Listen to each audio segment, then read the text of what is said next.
Hello welcome to AI training. ఏఐతో ప్రపంచంలో జరిగిన మార్పు గురించి ఈరోజు తెలుసుకుందాం. మనుషుల్లో ఆలోచించడం, కార్యకరణాలను గుర్తించడం, జ్ఞాపక శక్తి, ఊహించడం, పదాలు నేర్చుకోవడం వంటి విషయ గ్రహణ సామర్థ్యాలు క్షీణించడం చూస్తూనే ఉంటాం.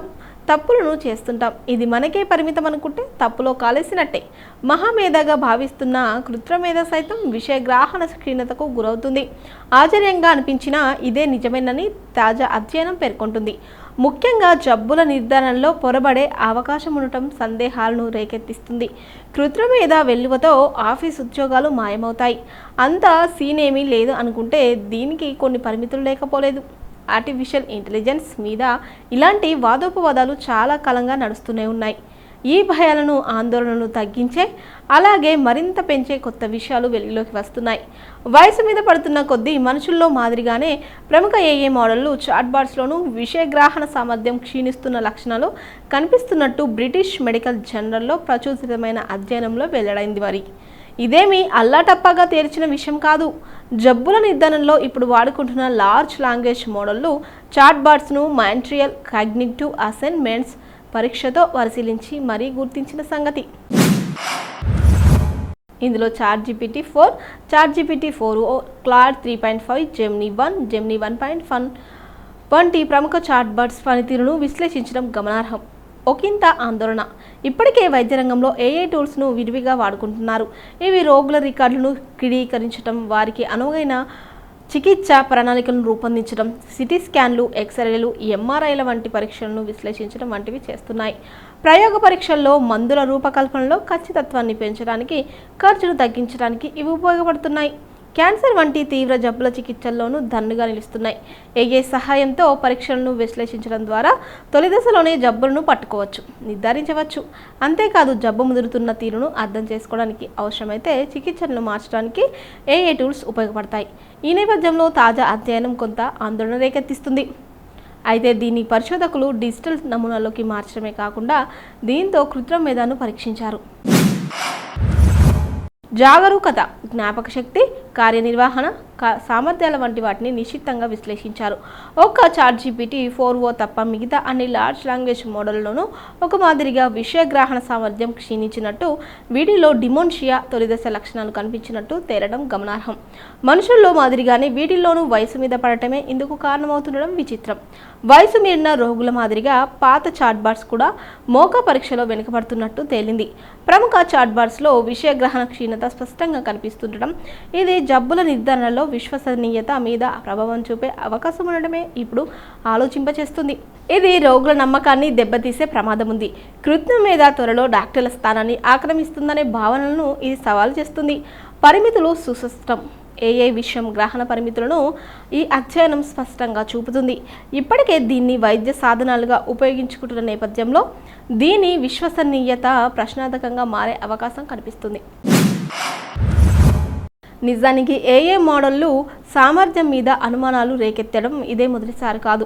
ప్రపంచవ్యాప్తంగా ఆసుపత్రుల్లో రోగుల వివరాలను నమోదు చేయడానికి వాడుతున్న ఓపెన్ ఏఐకి చెందిన ట్రాన్స్క్రిప్షన్ టూల్ భ్రమలు, భ్రాంతులకు లోనవుతున్నట్టు గత సంవత్సరం అక్టోబర్ చేపట్టిన అధ్యయనంలో బయటపడింది. రోగులు చెప్పని సంగతులను ఇది పేర్కొనడం సందేహాలకు తావిచ్చింది. యూనివర్సిటీ ఆఫ్ సౌత్ కరోలినా పరిశోధకులు అప్పట్లోనే ఏఐ విషయగ్రహణ సామర్థ్యాలను పరీక్షించారు. ఐక్యూ పరీక్షలు, దృశ్య సమస్యల ద్వారా ఏఐ మోడల్ను విశ్లేషించారు. Open source, closed source AI మోడళ్లు రెండు ఆలోచన, తార్కిక, కార్యనిర్వహణ సామర్థ్యాల విషయంలో ఇబ్బందులు పడినట్టు గుర్తించారు. అటు ఇటు రెండు కోణాలు. అత్యంత అప్రమత్తంగా ఉండవలసిన వైద్యం వంటి రంగాల్లో ఏఐని వాడుకుంటున్నప్పుడు తప్పులు అతి తక్కువగా జరిగేలా చూసుకోవడం చాలా ముఖ్యం. ఇది తప్పులు చేస్తే రోగులకు ఏఐ మీద నమ్మకం సడలుతుంది. ఇప్పటికే దీని ఆనవాళ్లు కనిపిస్తున్నాయి. వైద్య రంగంలో ఏఐని బాధ్యతాయుతంగా వాడే విషయంలో చాలామంది రోగులకు, వారి కుటుంబ సభ్యులకు నమ్మకం లేనట్టు ఇటీవల జామా పత్రికలో ప్రచురితమైన అధ్యయనం పేర్కొనడమే దీనికి నిదర్శనం.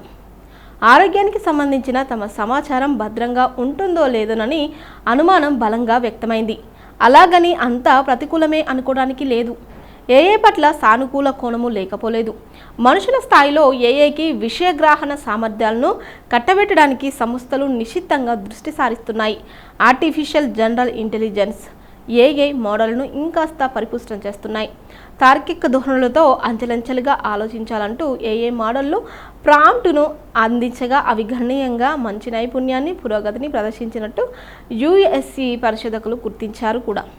హింట్స్తో మోడళ్లకు మార్గనిర్దేశం చేసినప్పుడు వాటి నైపుణ్యం 100% మెరుగవటం విశేషం. మనసుంటే మార్గం ఉంటుందని ఇవి సూచిస్తున్నాయి.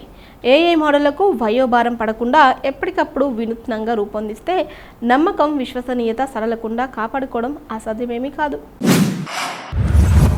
ఫేస్బుక్, ఇన్స్టాగ్రామ్ మాతృ సంస్థ మెటా త్వరలోనే ఏఐ కోసం ప్రత్యేక యాప్ తీసుకురావాలనుకుంటుంది.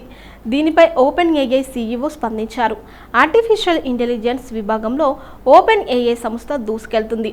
చాట్‌జీపీటీ చాట్‌బాట్ సేవలతో అంచెలంచెలుగా సంచలనాలు సృష్టిస్తుంది. ఈ విభాగంలో పోటీ ఇస్తున్న మెటా కూడా తన సేవల్ని మరింత మెరుగుపరచాలని చూస్తుంది. ఇందుకోసం ప్రత్యేకంగా మెటా ఏఐ యాప్ను విడుదల చేసేందుకు సన్నాహాలు చేస్తుందన్న వార్తలు చక్కర్లు కొడుతున్నాయి. అలాగైతే తాము ఓ సోషల్ మీడియా యాప్ను తీసుకొస్తామంటూ OpenAI CEO Sam Altman పేర్కొన్నారు. ఓపెన్ ఏఐ మైక్రోసాఫ్ట్ లానే మెటా కూడా ఏఐ చాట్‌బాట్ ప్రీమియం వెర్షన్ను తీసుకురావాలని యోచిస్తున్నట్లు సిఎన్బిసి తన నివేదికలో వెల్లడించింది. రెండవ త్రైమాసికంలో ప్రత్యేక యాప్ విడుదల చేయాలనుకుంటుందని పేర్కొంది. దీనిపై ఆల్ట్మన్ ఎక్స్ వేదికగా స్పందించారు. ఫేస్బుక్ ఏఐ యాప్ను తీసుకురావాలని చూస్తుంటే మేము కూడా సోషల్ మీడియా యాప్ను తీసుకొస్తాం, అప్పుడు ఫన్నీగా ఉంటుంది అని ఆల్ట్మన్ పేర్కొన్నారు. అయితే ప్రత్యేక యాప్ విషయంపై మెటా నుంచి మాత్రం ఎలాంటి అధికారిక స్పందన లేదు. ఐపీఓకు బిగ్ బాస్కెట్ త్వరలో క్విక్ ఫుడ్ డెలివరీ విభాగంలోకి ఎంట్రీ. 2023లోనే మెటా ఏఐ సేవలను లాంచ్ చేసింది. ఇది ప్రశ్నలకు సమాధానం ఇవ్వడమే కాకుండా ఇమేజ్ జనరేషన్ సదుపాయాల్ని అందిస్తుంది.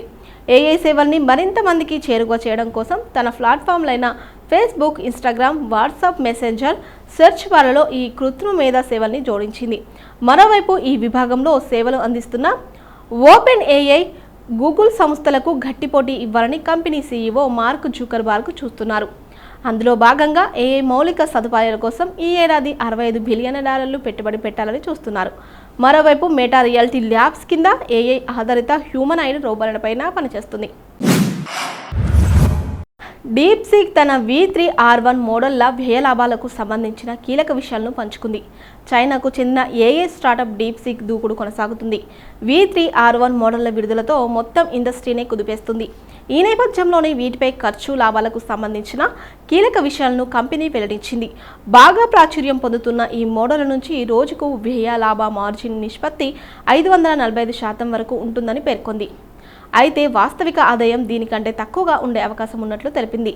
డీప్సీక్ వినియోగంలో వచ్చే ఆదాయం గురించి కంపెనీ కొన్ని ఆసక్తికరమైన విషయాన్ని పంచుకుంది. ఒక H800 చిప్ను అద్దెకు తీసుకునేందుకు గంటకు $2 ఖర్చవుతుందని అనుకుంటే, అలా V3R1 మోడళ్లకు మొత్తం రోజువారీ ఖర్చు $87,072 అవుతుంది. అలా మోడళ్లపై సైద్ధాంతిక రోజువారీ ఆదాయం $5,62,027 వస్తుందని అంచనా. అలా ఖర్చు లాభ నిష్పత్తి 545%గా ఉంటుంది. ఈ లెక్కన ఏడాదికి $200 బిలియన్ పైగా ఆదాయం లభిస్తుంది అని తెలిపింది. R1 model web app access సేవలు ఉచితంగా అందిస్తుండటంతో మార్జిన్లపై ఆ ప్రభావం ఉంటుందని తెలిపింది. హౌన్జాకు చెందిన ఏఐ రీసెర్చ్ సంస్థ డీప్సీక్ లాభాల మార్జిన్లను వెల్లడించడం ఇదే మొదటిసారి. అయితే ఈ ఏడాది మేలో మరింత సామర్థ్యంతో పనిచేసే R2 పేరుతో కొత్త వెర్షన్ను లాంచ్ చేసేందుకు ఆ సంస్థ సన్నాహాలు చేస్తుందని సమాచారం. ఆర్టిఫిషియల్ ఇంటెలిజెన్స్పై పెద్ద టెక్ సంస్థలు భారీ మొత్తంలో ఖర్చు చేస్తున్నాయి. లేటెస్ట్ ఏఐ మోడళ్ల తయారీ కోసం ఓపెన్ ఏఐ, గూగుల్, మైక్రోసాఫ్ట్ వంటి సంస్థలు బిలియన్ల కొద్దీ డాలర్లు ధారపోస్తున్నాయి. అదే సమయంలో డీప్సీక్ మాత్రం కేవలం $6 మిలియన్లతో లేటెస్ట్ ఏఐ మోడల్ను రూపొందించి ప్రపంచ దృష్టిని ఆకర్షించింది.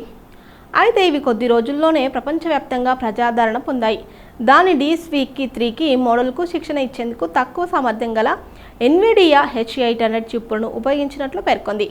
అయితే ఈ R1 ఏఐ మోడల్ పూర్తిగా ఉచితం కావడంతో ఒక్కసారిగా విశేష ఆదరణను సొంతం చేసుకుంది. ఈ ఎఫెక్ట్తో అమెరికా స్టాక్ మార్కెట్లోని టెక్ షేర్లు నష్టపోయిన విషయం తెలిసిందే. ఓపెన్ ఏఐ నుంచి త్వరలో 3 రకాల ఏఐ ఏజెంట్లు రానున్నట్లు తెలుస్తుంది. చాట్‌జీపీటీ మాతృ సంస్థ ఓపెన్ ఏఐ త్వరలో మరిన్ని ఏఐ ఏజెంట్లను తీసుకురానుంది. ఏఐ ఏజెంట్ సేవలను ఇప్పటికే పరిచయం చేసిన సంస్థ ఈసారి కొత్త తరహా ఏఐ ఏజెంట్లను తీసుకొస్తుంది. అయితే ఇప్పటికే అందిస్తున్న సబ్స్క్రిప్షన్ ప్లాన్ల మాదిరిగా కాకుండా కంపెనీల కోసం వీటిని ప్రత్యేక ధరలో తీసుకురావాలని చూస్తుందని సమాచారం.